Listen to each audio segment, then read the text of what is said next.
안녕하세요. 어제가 광복 79주년인 날이었었죠. 그 79주년 광복절을 보내면서 여러분 앞에서 독립운동가들이 꿈꾼 대한민국이라는 주제로 말씀드리게 된 것을 매우 기쁘게 생각하면서도 또 두려움이 앞섭니다. 왜냐하면은 우리의 독립운동은 우리 민족이 사는 곳 그 어디서든지 진행되었고, 그리고 50년이라는 긴 시간 동안 독립운동이 일어났기 때문에 그 모든 것을 총괄해서 제가 말씀드린다는 건 좀 너무 어렵고 또 제 지식에 한계가 있기 때문에 혹시라도 왜곡된 말을 하게 될까봐 정말 두렵습니다. 하지만 독립운동가의 후손으로서 독립운동이 과거에 있었던 그냥 사실로 끝나는 것이 아니라 오늘 살아가는 여러분들과 공감하면서 오늘도 우리와 함께 움직이는 역사로 만드는 것이 제게 주어진 사명이라고 생각하고 또 이렇게 용기를 내서 여러분 앞에 섰습니다. 여러분, 어제가 광복절이었죠. 광복절이 언제 제정되었고 또 광복절이 어떤 의미를 담고 있는지 모두 아시나요? 광복절은 1949년 10월 1일 국경일에 관한 법률에 의해서 제정되었습니다. 그리고 광복절은 조국의 광복을 위해서 목숨을 잃는 것도 마다하지 않으셨던 우리의 순국선열과 애국지사들, 그리고 이 땅에서 매일매일 일제와 부딪히면서 우리 말과 글을 잊지 않고 한국혼을 지킨 우리의 평범한 할머니, 할아버지들이 계셨기 때문에 쟁취할 수 있었던 1945년 8월 15일을 기념하고, 그리고 우리가 1945년 8월 15일 해방을 맞은 후에 1945년 해방을 맞은 후에 3년간의 긴 혼란 속에서도 1948년 8월 15일 대한민국 정부 수립을 경축하는 그런 두 가지의 의미를 담고 있습니다. 그래서 이 두 가지의 의미를 가지고 있다는 것을 우리가 잘 기억하고 잊지 않고 또 그 의미를 되새겨야겠습니다. 여러분, 역사하면은 어떤 말이 제일 먼저 떠오르십니까? 대부분 역사를 잊은 민족에게 미래는 없다면서 가슴이 뭉클해지죠.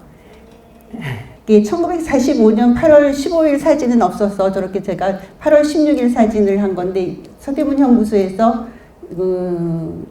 그러니까 그 감옥에서 나오는 그런 사진이고, 그리고 48년 8월 15일 대한민국 정부 수립 국민 축하식이라고 해서 저렇게 정부 수립된 것을 축하하는 날이 바로 광복절입니다.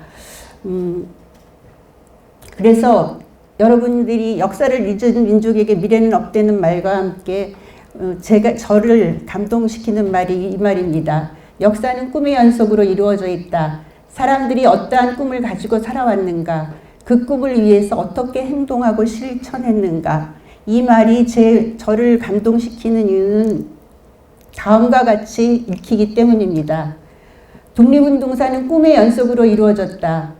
독립운동가들은 어떠한 꿈을 가지고 살았을까? 그 꿈을 이루기 위해 독립운동가들은 어떻게 행동하고 실천했을까? 이런 상상을 하게 되면은 저는 독립운동가들이 더 가까이 있고 또 살아서 내 옆에 있는 것 같다는 생각이 들어서 가슴이 뭉클해지고 그렇습니다. 여러분은 어떠신가요? 오늘 한번 저와 함께 이런 생각을 가지고 한번 제 말씀을 들어주셨으면 정말 감사하겠습니다. 여러분, 독립운동가들은 어떤 꿈을 갖고 사셨을까요? 모든 독립운동가에게는 하나의 커다란 꿈이 있었습니다. 그거는 우리 조국의 광복이었던 것이죠. 모두들 그것이 불가능하다고 하고 이룰 수 없는 꿈이라고 했지만 그분들은 꼭 이뤄야 되는 꿈이고 이뤄내고 말겠다는 꿈이었습니다. 그리고 그 길에는 정말 수많은 독립운동가들이 있었죠. 저는 오늘 그분들 중에서 세 분에 대한 이야기를 해보려고 합니다. 신규식 선생님, 안창호 선생님, 김구 선생님이십니다. 신규식 선생님은 임시정부를 설립될 수 있도록 그 길을 개척하신 분이라면은, 안창호 선생님은 독립운동계의 갈등을 통합하려고 애쓰셨던 분이고, 그리고 김구 선생님은 마침내 독립운동가의 통합을 이루어서 조국의 광복 후 한국까지 하신 분이시죠. 이 세 분에 대해서 말씀을 드려보려고 합니다. 신규식 선생님에 대해서는 대한민국 임시정부 수립의 주춧돌이라고 했고, 예관 신규식 선생님이죠. 여러분, 그 신규식 선생님의 호가 예관인 거의 사연을 아시나요? 예관이란 말은 흘긴 눈으로 세상을 본다는 뜻이라고 합니다. 신규식 선생님은 1905년 우리가 을사늑약을 당했을 때 너무 화도 나고 또 이것이 잘못된 것을 알고 같이 모든 우리 한국 사람들이 분노하기를 바라면서 음독 자살을 하셨는데 다행히 빨리 구출이 되셔가지고 생명은 구했지만 오른쪽 눈은 상해서, 그러니까 요즘으로 말하면 사시인 거죠. 그런 눈으로 세상을 사셨습니다. 신규식 선생님은 대한제국의 군인이셨습니다. 1907년 일제에 의해서 우리 군대가 해산됐을 때 군에서 나와야 했죠. 그리고 1910년 우리가 병술국치를 당할 그 즈음에서 독립운동가들은 해외에 독립군 기지를 만들기 위해서 망명의 길을 많이 떠났습니다. 신규식 선생님은 상해로 망명하셨죠. 그리고 상해에서 임시정부가 수립될 수 있는 기반을 만들어 가셨습니다. 그런데 임시정부가 수립된 후에 국제정세나 또 임시정부에서 일어나는 일들이 너무 속상한 것들이 많으셔서 몸도 상하시고 마음도 상하셔서 1922년 거의 식음을 전폐하시면서 돌아가셨습니다. 그런데 돌아가시면서 마지막 말씀은 정부였습니다. 이 말은 임시정부를 끝까지 지켜달라는 당부일 수도 있고, 또 임시정부가 나중에 꼭 대한민국 정부가 될 수 있도록 그 길을 꼭 가달라는 그런 당부였을 수도 있다고 저는 생각합니다. 그 마지막 눈을 감는 순간까지도 놓을 수 없었던 대한민국 임시정부, 과연 어떻게 수립되었을까요? 대한제국에서 대한민국으로 임시정부는 3.1운동으로 보통 수립됐다고 말하죠. 근데 이렇게 제국에서 민국이 되는 그런 커다란 변화가 단 한 달 만에 그렇게 만들어질 수 있었을까요? 그렇지 않았습니다.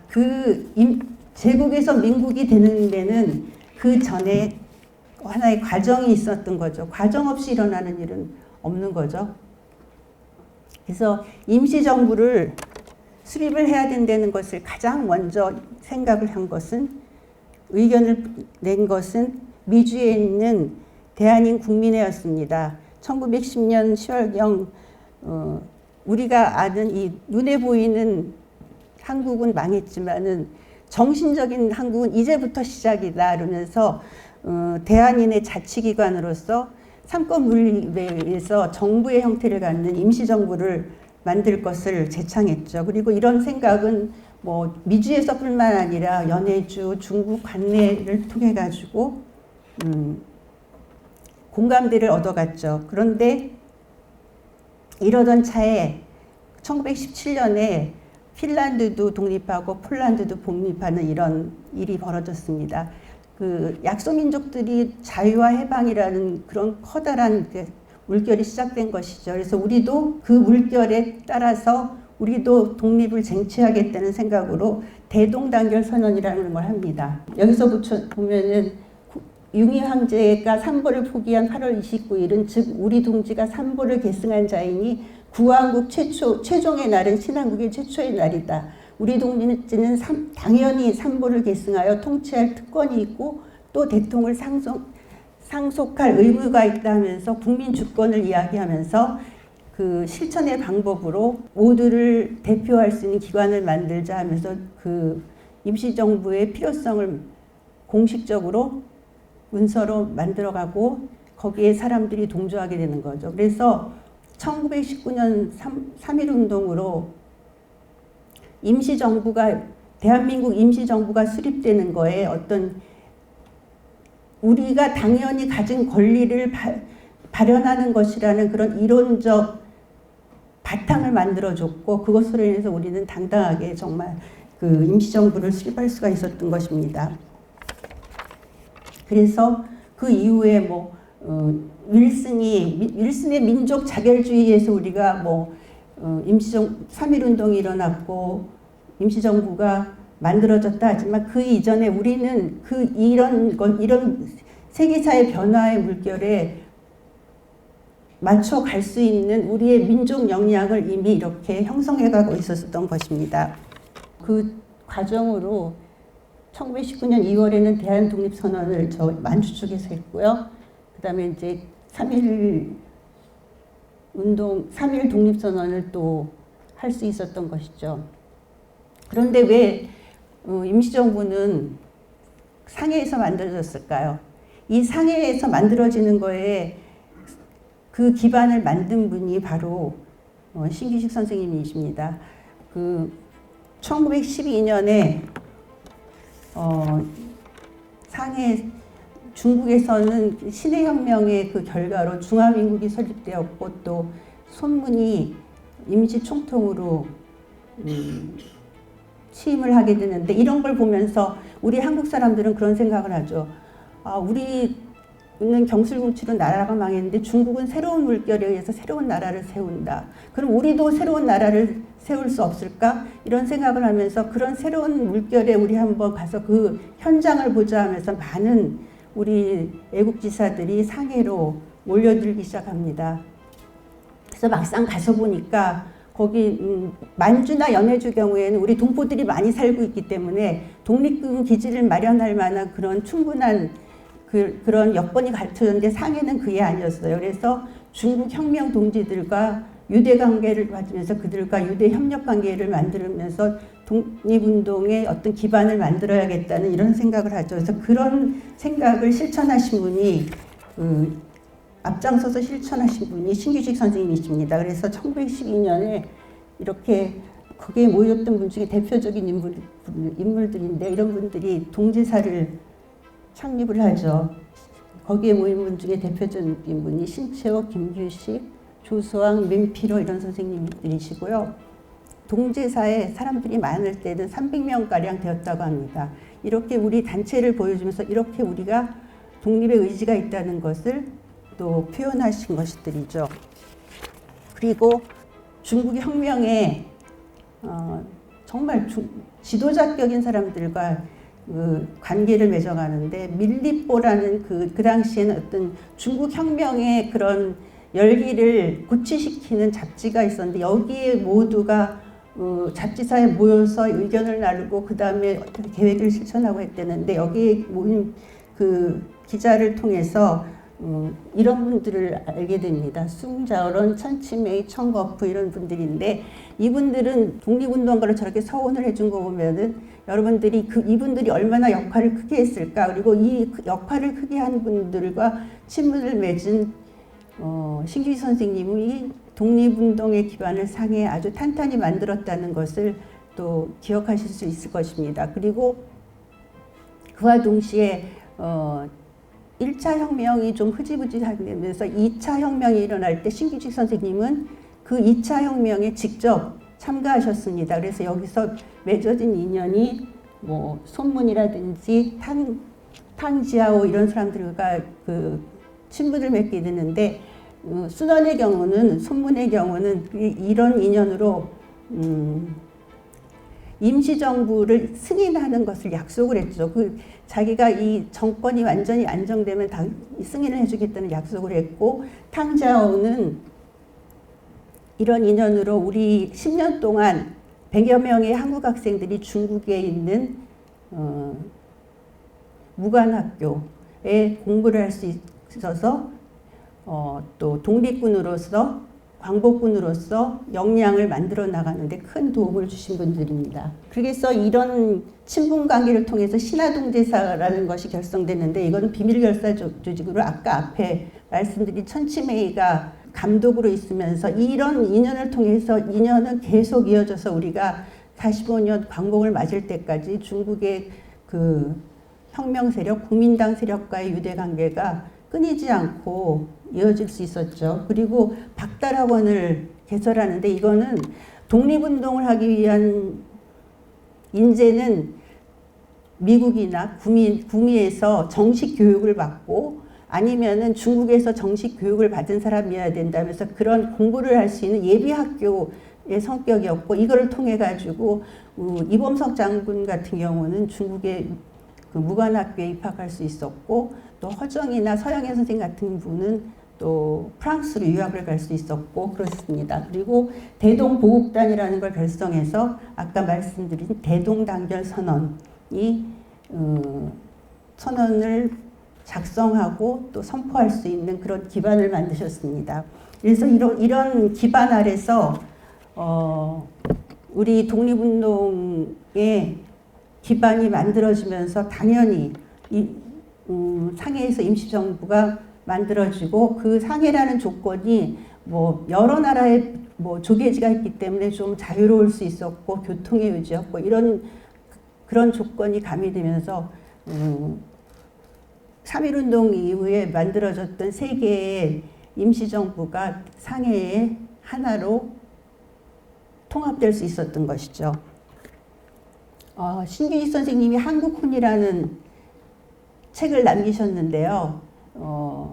여기서 우리가 나라를 망한 이유는 선열의 교화와 뭐 예법을 잊어버렸고 그리고 공열과 이기를 잊어버렸기 때문에 하는데 이거는 다 한마디로 우리가 단군의 가르침을 잊어버리고 그리고 우리 선열들이 한 훌륭한 업적을 잊어버렸기 때문이라는 걸 얘기하면서 가장 크게 예를 든 거는 이순신 장군의 어떤 업적을 잊어버리고 또 거북선을 우리가 함부로 대한 것이다 그러면서 그런데 이 두 가지가 다 하나로 말하면 결국은 우리가 우리의 역사를 버렸기 때문이라는 거죠. 그리고 국치를 잊어버렸기 때문이라는데 국치라는 거는 명상황 시해라든지 을사늑약 그리고 경술국치 같은 것들을 우리가 잊었기 때문에 지금 나라를 되찾겠다는 열기가 그렇게 크지 않은 거 아니냐면서 이런 수치스러움을 기억하면서 피로써 정말 죽음을 각오하고 싸워야 된다 이런 말씀을 하시죠. 그런데 저를 놀라게 한 건 그 다음 말입니다. 바라건대 우리 동포를 이 글을 읽는 자는 사람마다 느끼고 받은 바의 고통을 영원히 여러 사람 마음속에 간직하여 망국의 치욕이 벗어난 다음에 잊어버리도록 하여라. 건방증 때문에 나라가 망했는데 잊어버리라고 하니까 참 저는 이 말이 처음에 되게 이게 무슨 말일까 하고 의아했습니다. 그런데 우리의 역사를 다 잊어버리는 것이 아니라 치욕을 필요로서 갚겠다고 생각했던 원한, 원망, 미움, 증오 이런 거는 잊어버리고 우리가 나라를 잃었다는 것을 기억을 해야 되는 것이죠. 그렇지만 나라를 잃었던 그 치욕을 극복했다는 그것을 딛고 일어났다는 것을 더 많이 기억하면서 딛고 일어난 자긍심으로 새로운 세상, 새로운 나라를 열어가라는 그런 말씀으로 저는 여러분께 해석해서 드리겠습니다. 그래서 세상사가 그런 것 같아요. 우리가 어떤 일에 대해서 원망이나 원한이 그냥 사로잡혀 있다면 거기에 머물지만 그것을 딛고 일어서서 더 나은 나를 만들 때 우리 모두는 더 좋은 사람이 될 수 있고 더 좋은 세상을 만들어 나가는 것 아닌가 싶습니다. 다음은 이제 안창호 선생님 말씀드리려고 하는데 안창호 선생님은 평생을 독립운동에 있어서 어떤 통합의 삶을 사시지 않아 싶습니다. 저 개인적으로는 안창호 선생님이 항상 늘 안타까운 기억으로 다가옵니다. 왜냐하면 1932년 4월 29일 윤봉길 의사가 상해에서 의거를 일으켰을 때 그날 윤봉길 의사의 의거와 연루되었다고 해가지고 체포되어서 국내로 송환돼서 구초를 겪으시다가 1938년에 돌아가셨죠. 그래서 제가 그 후손을 만났을 때 내가 항상 미안함을 느낀다고 하니까 그 후손의 대답은 정말 저를 감동시켰습니다. 자기 할아버지는 그 일로 체포되지 않았더라도 그 이후에 다른 독립운동 과정에서 또 체포를 당하셨을 테니까 꼭 그것만으로서 내가 미안함을 가질 필요가 없다. 자기 할아버지는 자랑스러운 대한민국의 독립운동가다. 이런 말씀을 주시더라고요. 그래서 제가 그 약간은 미안함을 벗어날 수 있었는데, 하여튼 그런 항상 안창호 선생님 하면 1932년 4월 29일 윤봉길 일서랑 같이 일제에 체포되신 분이구나 하는 기억을 갖게 됩니다. 안창호 선생님의 사진인데요. 1919년도 정도에 상해 가실 때의 모습이십니다. 젊고 빛나고 있죠. 두 번째 가운데 사진이 1930년 한국 독립당 창당했을 때 모습입니다. 통합을 위해서 얼마나 애쓰셨는지, 그 길이 얼마나 멀고도 험했는지를 짐작할 수 있게 되고요. 제일 오른쪽에 있는 사진은 1937년도에 투옥되는 당시에 좀 통통해 보이지만 저거는 병으로 인해서 부은 그런 사진이라고 합니다. 수염도 하얘졌고 그렇죠. 기간이 길었기 때문에 청년이 나이든 노인이 되었고 구초로 인해서 더욱더 노인이 되어가는 그런 모습을 볼 수 있습니다. 이런 안창호 선생님은 참 아이러니하게도 이토 히로부미에게 가장 우대를 받은 독립운동가라는 말이 있습니다. 왜냐하면은 1909년 융희 황제가 평양을 방문할 때 안창호 선생님이 대성학교 교장 선생님이셨는데 대성학교에다가 요구를 합니다. 너희 황제랑 이토 히로부미가 오니까 일장기와 태극기를 동시에 들고 나와서 환영을 하라고. 그러니까 안창호 선생님이 그걸 거부합니다. 왜냐하면은 동시에 든다는 거는 이토 히로부미가 융희 황제를 수행하고 오는 것이 아니라 동급으로 오는 거기 때문에 그걸 받아들일 수 없다고 해가지고 그 마중을 나가지 않습니다. 근데 이런 소식이 이토 히로부미에게도 전달이 돼서 이토 히로부미가 안창호라는 사람이 어떤 사람이 궁금해하기도 하고 또 회유를 해야겠다는 생각도 들었는지 안창호 선생님을 공관으로 초대를 했는데 2번을 거부하셨다가 3번째 통감 관저로 갑니다. 그런데 일본말을 못하기 때문에 이갑이라는 분을 통역으로 삼아서 갔는데 그 거만한 이토 히로부미가 현관까지 나와서 마중을 하고 안으로 안내를 한 거죠. 그래서 가장 예우를 받은 사람이라는 이런 말이 있습니다. 그런데 이토 히로부미가 그렇게 묻습니다. 당신이 전국을 다니면서 강연을 한다는데 도대체 무슨 강연을 하느냐. 안창호 선생님이 대답을 합니다. 당신이 50년 전에 일본에서 했던 것과 같은 강연을 한다. 그러니까 이토 히로부미가 한국과 일본 사람은 같은 동양인인데 우리가 힘을 합쳐서 서양의 세력을 막아낸다면 얼마나 멋진 세상이 오겠는가. 안창호 선생님이 대답을 합니다. 우리가 일본을 믿을 수도 없고 일본은 우리를 배신하기 때문에 같이 힘을 합친다는 건 있을 수가 없다. 그러니까 이토 히로부미가 묻죠. 왜 의심을 하느냐? 왜 믿지 못하느냐? 당신들은 교육운동을 하는 우리의 애국지사들을 감옥으로 단지 교육을 한다는 이유로 감옥으로 보내는데 그게 그런 일본을 우리가 어떻게 믿을 수 있겠느냐고 합니다. 근데 이토 히로부미가 그랬죠. 나는 내가 모르는 일이다.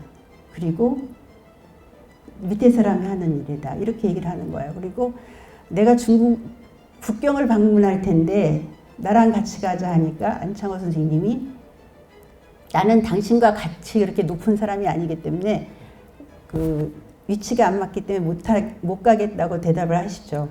그러니까 이거에 대해서 이토 히로부미가 그 일본말로 통역에게 안창호는 참 대단한 사람이다. 높이 살만한 사람이다. 이런 말을 했다고 합니다. 그리고 그 후에 안창호 선생님의 그 강연회를 이토 히로부미가 보러 갔는데 그 앞에서 우리나라 사람들에게 일본이 우리를 침략하고 하려고 하는 이런 것이 명확한데 왜 그걸 잘 모르냐면서 오늘 당신들이 이렇게 멋진 옷을 입고 있을지 모르지만 언젠가 당신들 등에 일본의 채찍이 내려질 그날이 올지도 모른다. 이런 말을 이토부 히로부미 앞에서 당당히 했다고 합니다. 그래서 이런 분이 안창호 선생님이십니다. 보통은 교육자로서 아주 유약한 사람으로 많이들 생각을 하는데 굉장히 다른 모습을 하고 계시죠. 그리고 안중근 의사 의거 후에 용산 헌병대에 수감이 되셨는데 한국 사람이 같이 있는 한국 사람이 회유를 하죠. 우리가 그냥 일본에 협조하고 그리고 속으로는 진실로는 독립운동을 하고 애국운동을 하면 되는 거지 꼭 뭐 이렇게 맞설 필요가 있느냐고. 안창호 선생님이 이렇게 대답하십니다. 한번 그렇게 매국을 하면은 죽어서도 매국노가 되는 것이다. 그리고 내가 일본에게 회유가 되었다는 것이 알려지면은 젊은 사람들이 얼마나 실망을 하겠느냐. 그리고 젊은 사람들이 내가 아무리 좋은 말을 한다고 해도 믿겠느냐. 그래서 나는 그런 이중적인 것은 할 수 없다고 대답을 하셨다고 합니다. 이게 안창호 선생님이십니다. 이런 안창호 선생님에게 최고의 난제는 이념과 사상, 노선, 또 세대 이런 갈등으로 이 독립운동계가 하나가 되지 못하는 것이었습니다.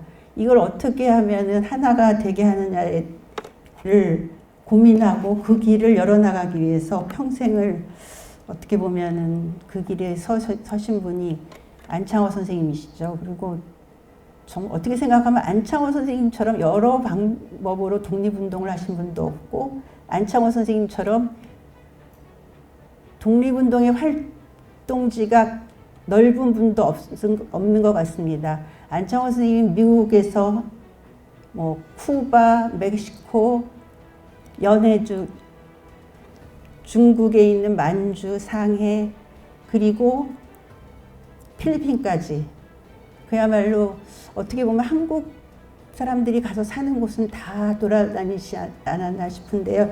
이런 안창호 선생님이 이런 활동 중에 가장 중요했던 건 아마 우리 민족들의 어떤 독립을 향한 그런 의지를 통합하는 거에 있지 않았나 싶습니다. 안창호 선생님이 제일 처음에 크게 하신 거는 우리가 임시정부가 3.1 독립선언이 있고 우리가 임시정부가 8개나 만들어졌다고 합니다. 그 중에 실체를 갖추고선 3이었고 그랬는데 상해로 연해주에 있는 대한국민회의와 통합을 만들어낸 것은 안창호 선생님이셨습니다. 그리고 한성정부도 그 이승만 대통령이 원하는 대통령제를 받아들임으로써 또 통합을 했고요. 그래서 보면은 그 결과 이제 그 20년 1월 1일 날 저렇게 신년 축하회를 할 수 있었던 것이죠. 그런데 이렇게 통합된 임시정부가 또 노선의 차이로 갈등을 빚습니다. 그래서 국민대표회의를 열죠. 그랬는데 여기서 그 안창호 선생님은 임시정부에 문제가 있지만 문제를 고치면서 유지해 나가자는 거고 창조파는 임시정부를 해체하자고 했습니다. 그랬는데 정말 민족의 피로 만든 임시정부를 해체할 수 없었던 것이죠. 그래서 서로 논란만 하다 결론을 내지 못하고 헤어집니다. 그러면서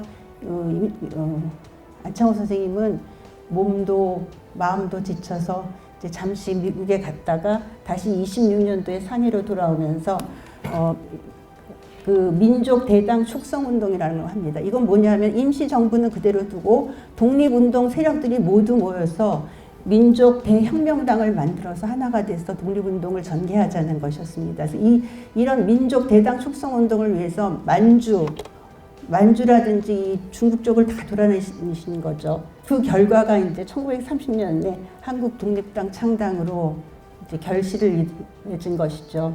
그렇다면 이렇게 정말 어떤 세력 파벌만의 싸움이 있었냐면 그게 아니라 정말 세대 간의 갈등도 있었습니다. 이거는 이제 단순하게 출생 연도로만 이제 구분해 놨는데 1세대의 경우는 뭐 전통 한학을 배우신 분들이죠. 1820년에서 50년대 사이에 태어나신 분들이니까. 그리고 2세대는 1870년대 전후기 때문에 전통 한학도 배웠지만 신학문도 또 접하게 된 분이시고 그다음에 1900년대생 3세대는 신학문과 또 새로운 어떤 사상인 사회주의를 또 독립운동에 접목하려고 했던 세대고, 4세대는 1920년 전에서 태어나서 분들인데, 독립운동에서 주류를 이룬 건 2세대와 3세대였던 것이죠. 그리고 2세대는 1세대와 3세대를 연결해주는 역할을 했습니다. 그런데 2세대가 3세대를 포용하지 않고는 통합이라는 게 이루어질 수 없었던 거죠. 그래서 좌우 합작을 위해서 안창호 선생님은 정말 노력을 했습니다. 근데 이 안창호 선생님은 이론가는 아니지만 활동을 통해서 얻어진 자기만의 어떤 사상이라는 게 있었죠. 그거를 대공주의라고 합니다. 대공주의는 안창호 선생님은 드러나지 않았어요. 나는 내가 이런 주의를 가지고 있다면 또 하나의 주의가 파벌이 되고 그것이 분열을 일으키기 때문에 말씀은 안 하셨지만은 정치적 평등, 경제적 평등, 교육적 평등을 이루고 민족의 평등까지 이루자는 게 대공주의라고 하시면서, 그렇지만은 이런 모든 주의나 이념이나 신념은 광복이 이룰 때까지는 내세우지 말고 오직 광복이라는 하나의 목표를 향해서 가자고 그렇게 말씀하시면서 통합을 이루어 나가셨고요. 그리고 각자가 가지고 있는 신념과 이념과 생각들은 광복 후에 조국의 발전을 위해서 쓰자고 했습니다. 그게 바로 대공주의인 거죠. 여러분, 오늘날 이런 대공주의 덕분에 어떻게 보면 오늘의 대한민국은 조국의 발전을 위해서 우리가 갖고 있는 모든 힘을 쏟아서 오늘의 대한민국이 된 게 아닌가 싶습니다. 산업화 민주화를 이뤘고 지금은 정말 글로벌 중추국가를 향해서 가고 있을 뿐더러 세계가 정말 부러워하죠. 아프리카의 개발도상국들은 다 한국을 롤모델로 생각하고 있고요.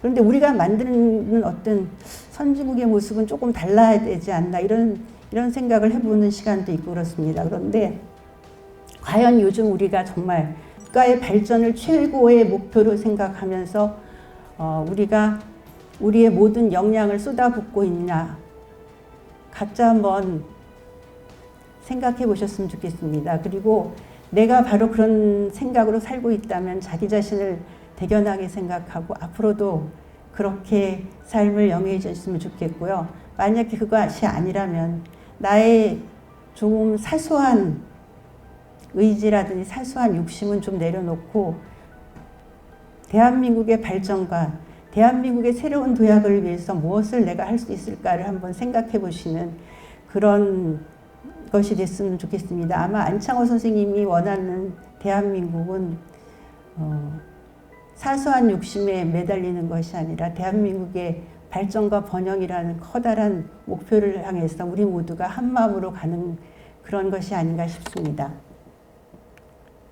다음은 독립운동계의 통합과 문화강국의 꿈을 남긴 백범원 선생님이십니다. 백범원 선생님은 1919년에 3.1운동 직후에 중국으로 가셔가지고 경무국장이 되셨고 26년에는 국무령, 40년에는 주석이 되셨습니다. 이렇게 긴 시간, 어떻게 보면 26년부터 우리 한국 한 45년까지 계속 그 임시정부를 제일 앞에서 이끄셨던 분이십니다. 많은 갈등과 싸움 속에서 이렇게 긴 시간 임시정부를 이끌었던 이유가 무엇인지 아십니까? 이시영 선생님께 누가 물었다고 하더라고요. 백범원 선생님은 거기에 있는 누구보다 학식이 뛰어난 것도 아니고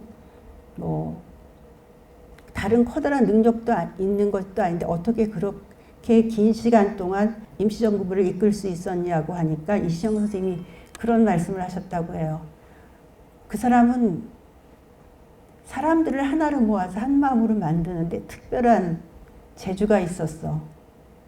근데 사람을 한 마음으로 하나가 되게 하는 거는 지도자가 가장 아래에서 섬기려고 할 때 저는 그것이 가능하다고 생각합니다. 근데 백범원 선생님이 바로 그런 분이셨습니다. 제가 들은 바로는 정말 지나가다가도 누가 추위에 떨고 있으면 자기 옷을 벗어주시고 사실은 그 김인이라고 첫 큰아들이 결핵으로 돌아가실 때도 페니실린을 쓸 수 있었음에도 불구하고 더 필요한 사람이 있다고 자기 아들에게는 그 페니실린 주사를 처방하지 못하게 했다고 합니다. 그것이 어떻게 보면은 며느리인 안미생 여사에게는 용서할 수 없는 그런 시아버지였던 것이죠. 그런 얘기를 들으면서 우리 독립운동이라는 것이 이런 것이고 또 그 속에 이런 일들이 있었구나. 그래서 제 스스로 내가 어떨 때는 좀 더 공적인 삶을 살아야 되지 않나. 어떤 사적인 욕심보다는 공적인 일에 더 매진하지 해야 되지 않나 그런 생각을 해보는 시간이 있었는데요. 백범 스님의 사진이죠. 경무국장 시절, 그 다음에 정말 임시정부 어려웠을 때, 그리고 환국해가지고 의 모습인데, 이 긴 시간, 이것도 시간의 흐름을 확인하게 되죠. 저 젊은 사람이 저렇게 나이가 들 때까지 독립운동 천상에 있었구나 하는. 그래서 모든 사람을 마음으로 하나 되게 하는 그런 능력은 1940년 7월 7일에 한국 광복군, 그러니까 우리 대한민국 임시정부의 국군을 출범시키는 것이죠. 그래서 그걸 마치고 이제 찍은 사진인데, 다들 군인의 모습, 늠름한 군인의 모습인데, 저 가운데 이시영 선생님인 것 같은데, 참 계시는 분들은 굉장히 여위시고 고생한 그런 흔적을 느끼게 되죠. 그리고 1942년에 정치적인 통합들이죠. 그 임시정부의 임시의정원에 좌우의 모든 의원들이 참여함으로써 그 통합을 이루어낸 것이죠. 그래서 백범 선생님은 임시정부, 독립운동계의 통합을 완성하신 분입니다. 그리고 그런 백범 선생님이 하면 여러분 제일 많이 생각나는 책이 무엇입니까? 백범일지, 그리고 나의 소원이라는 그런 글이죠. 나의 소원 하면 무슨 말이 제일 많이 떠오르십니까? 나의 소원은 첫째도 둘째도 셋째도 우리의 완전한 자주독립이라는 말이 떠오르시죠. 그런데 그 나의 소원은 그것이 끝이 아닙니다. 백범 선생님이 나의 소원을 쓴 이유가 무엇인지 아십니까? 우리가 광복된 다음에 굉장히 혼란한 시간이 있었죠. 그때 소련 쪽으로 가야 된다. 또 뭐 친미주의자들은 미국의 민주주의를 향해서 가야 된다는데, 백범 선생님이 이런 혼란 속에서 우리의 갈 길을 좀 열어주고 싶었던 거죠. 그런 것들 속에서 과연 우리가 지향할 나라가 무엇인지, 우리가 지향해야 될 철학이 무엇인지, 이런 거를 생각하게 하시면서 그것을 제시한 것이 이제 나의 소원인데요. 김구 선생님이 꿈꾼 나라는 과연 어떤 나라였을까요? 우리가 가장 많이 얘기하는 문화 강국인 거죠. 나는 우리나라가 세계에서 가장 아름다운 나라가 되기를 원한다. 그런데 그 가장 아름다운 나라는 남의 것을 모방하는 나라가 아니라 친미나 친소 이런 것처럼 마치 미국의 민주주의가 완벽한 것처럼, 마치 소련의 공산주의가 완벽한 것처럼 그렇게 되는 것이 아니라, 우리가 사랑과 자비와 이런 정신이 깃든 그런 높고 새로운 문화의 근원이 되고 목표가 되고 모범이 되기를 원한다. 그래서 진정한 세계 평화가 우리나라로 인해 세계에 실현되기를 원한다고. 그러니까 가장 아름다운 나라는 진정한 세계 평화를 만들어가는 나라인 거죠. 문화 강국도 그런 것이고. 그런데 이 가장 아름다운 나라가 되려면 어떤 나라가 돼야 되느냐? 자유의 나라가 된다고 하셨습니다. 자유의 나라는 어떤 나라냐? 우리 개개인의 자유를 극도로 주장하되 저마다 제 배를 채우기 위한 자유가 아니라 제 가족을, 제 이웃을, 제 국민을 잘 살게 하기 위해 쓰이는 자유다. 공원에 꽃을 꺾는 자유가 아니라 공원에 꽃을 심는 자유다. 저는 자유하면 우리가 다른 그 어떤 말로도 그것을 가깝게 마음으로 느끼게 하는 말이 뭘까 하면 바로 저 말인 것 같습니다. 공원의 꽃을 꺾는 자유가 아니라 공원의 꽃을 심는 자유다. 여러분, 우리가 살아가면서 어떤 선택을 할 때 나는 과연 공원에 꺾는 자유를 누리는지 아니면은 공원에 꽃을 심는 자유를 누리는지를 생각하고 나의 행동을 결정하신다면은 좀 더 우리가 푸근한 세상 내지는 요즘에 정말 우리가 뉴스를 접할 때마다 느끼는 그 폭력의 세상은 멀리 가지 않을까 싶습니다. 그래서 청년들에게 주는 당부가 뭘까요? 이 나의 소원을 통해서. 바로 이 말입니다. 아까 소련의 공산주의나 미국의 그 민주주의 이런 것이 아니라 이 지구상에 인류가 진정한 평화, 행복을 누릴 수 있는 사상을 낳아서 먼저 우리가 행복해지고 그 다음에 세상을 행복하게 하는 것, 그것이 우리 청년들이 해야 될 일이라고 말씀하십니다. 그리고 이것이 불가능하다고 생각하지 말아라 그러시면서 3천만 우리 민족이 우리를 행복하게 하고 세계를 행복하게 하는 것이 그리스나 로마 민족만 한 게 아니라 우리도 할 수 있다. 우리도 해야 된다. 이런 말씀을 하시죠. 그래서 우리를 행복하게 하고 세계를 행복하게 하는 이런 사명을 우리 청춘 남녀가 눈을 떠서 이런 능력을 스스로 가지려고 노력한다면은 30년이 못 돼서 우리 민족은 눈부시게 발전하게 될 것이라고 나는 믿는다. 그러셨어요. 근데 이런 말들을 하세요. 저 30년이라는 게 어떻게 저렇게 정말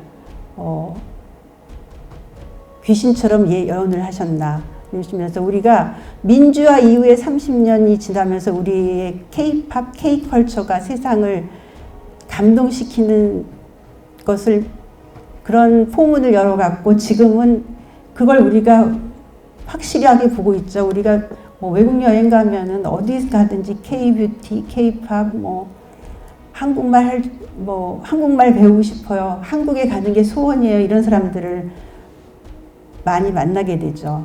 그런데 저는 이게 지금 이것으로 우리가 만족하면 안 된다고 생각합니다. 정말 세계를 행복하게 하고 우리를 행복하게 하는 그런 철학적 사상을 만들어 가야 되지 않나 싶습니다. 그리고 백범 선생님은 우리를 행복하게 하고 세계를 행복하게 하는 것에 우리 단군의 홍익인간 사상이 어떤 근원을 이루었으면 하는 소망까지 담고 있습니다. 여러분, 우리 많이 잊고 있는 것 같아요. 단군의 그 홍익인간. 세계 어떤 나라도 나라를 세우면서 세상을 널리 행복하게 한다는, 유익하게 한다는 그런 화두를 던진 곳이 없다고 합니다. 우리 너무 자랑스러운 민족인 거죠. 그래서 이것으로서 제가 그 두서없는 말을 마치려고 합니다. 혹시 질문이 있으시면 질문 주시고 그리고 긴 시간 이 말씀 들어주셔서 너무 감사합니다.